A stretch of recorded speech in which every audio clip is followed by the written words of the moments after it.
আসসালামু আলাইকুম রহমতুল্লাহ। প্রিয় শিক্ষার্থী বন্ধুরা, কেমন আছো সবাই? আশা করছি সবাই ভালো আছো। এই ভিডিওতে আমি তোমাদের বাংলা পাঠ্য বইয়ের 7 নম্বর যে পাঠটি রয়েছে, ঘাসফড়িং আর পিঁপড়ার গল্প, এটি তোমাদের জন্য পাঠ করে শোনাবো। আশা করছি তোমরা শুরু থেকে শেষ পর্যন্ত আমার সাথে থাকবে। শিক্ষার্থী বন্ধুরা, দেখো তোমাদের পাঠ্য বইয়ের 20 নম্বর পৃষ্ঠায় ঘাসফড়িং আর পিঁপড়ের গল্প। এখানে দেখো যে ছবিটা দেখতে পাচ্ছ, সুন্দর একটা ছবি, তাই না? এখানে পিঁপড়ার একটা ছবি দেখতে পাচ্ছ, ওর পিঠে একটা কিছু আছে। আর কি আছে? এখানে একটা ঘাসফড়িং, তাই না? যে পিঁপড়াকে দেখে কি করছে? হাসছে, তাই না? আর পিঁপড়ার এখানে দেখো মাথা দিয়ে ঘাম পড়ছে। তো শিক্ষার্থী বন্ধুরা, চলো আমরা পাঠটি শুরু করি। শরতের এক দুপুর, চারপাশে রোদ ঝলমল করছে। তখন একটি ঘাসফড়িং ঘাসের উপর তিরিং বিরিং করে খেলা করছিল। ঘাসফড়িংটি দেখতে পেল একটি পিঁপড়া রোদের মধ্যে বড় একটা বোঝা টেনে নিয়ে যাচ্ছে।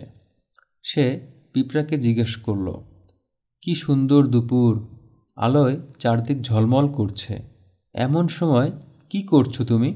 এসো, আমরা খেলা করি। পিঁপড়া বলল, না ভাই, আমার অনেক কাজ। ঘাসফড়িং বলল, কি কাজ তোমার? পিঁপড়া বলল, শীঘ্রই শীতকাল এসে যাবে, আমি তখন ঘর থেকে বের হতে পারবো না, তাই গরমকাল থাকতেই খাবার সঞ্চয় করছি। ঘাসফড়িং হেসে বলল, শীতকাল আসতে এখনও অনেক দিন বাকি আছে, এসো আমরা খেলা করি। পিঁপড়া বলল, না ভাই, তুমি তোমার কাজ করো আর আমি আমার কাজ করি। ঘাসফড়িং ভাবল, পিঁপড়াটা খুব বোকা। এই ভেবে সে একা একাই তিরিং বিরিং করে খেলা করতে লাগলো। দেখতে দেখতে শীতকাল এসে গেল। সূর্যের তাপ কমে গেল, চারপাশ কুয়াশায় ভরে গেল। তখন ঘাসফড়িং আর খাবার খুঁজে পায় না, খেলতেও পারে না। তখন সে পিঁপড়ার বাসায় গিয়ে বলল, পিঁপড়া ভাই, আমার খুব ক্ষুধা পেয়েছে, আমাকে একটু খাবার দেবে? পিঁপড়া বলল, আমি আমার খাবার সঞ্চয় করেছি, তোমার খাবার তো সঞ্চয় করিনি। তুমি গরমকালে খাবার সঞ্চয় করনি কেন? ঘাসফড়িং বলল, আমি তো তখন খেলা করেছি আর গান গেয়ে বেরিয়েছি।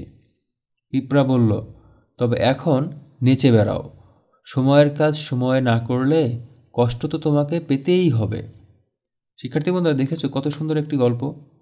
তো দেখো, এই গল্পটি কিন্তু তোমরা আরও একবার শুনতে পারো, ভিডিওটি শুরু থেকে গেলে তোমরা আরেকবার শুনতে পাবে। তো শিক্ষার্থী বন্ধুরা, এরপর দেখো তোমাদের এখানে কিছু শব্দের অর্থ দেওয়া আছে।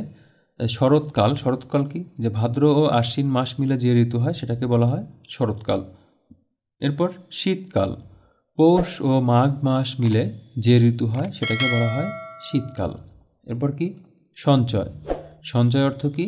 জমা, তাই না? শিক্ষার্থী বন্ধুরা, এরপর তোমাদের অনুশীলনীমূলক কিছু কাজ রয়েছে।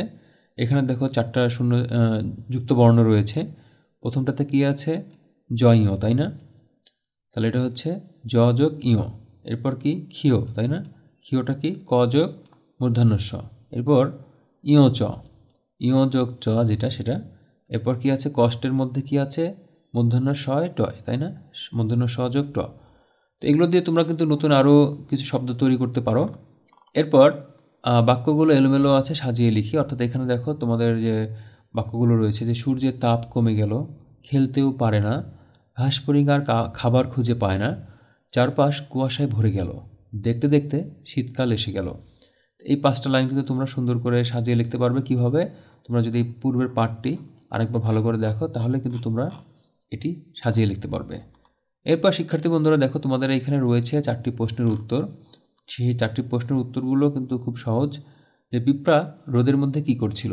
পিঁপড়া রোদের মধ্যে খাবার সংগ্রহ করছিল, তাই না? এরপর শিক্ষার্থী বন্ধুরা, খ নম্বরে যেটি রয়েছে, যে ঘাসফড়িং কি করছিল?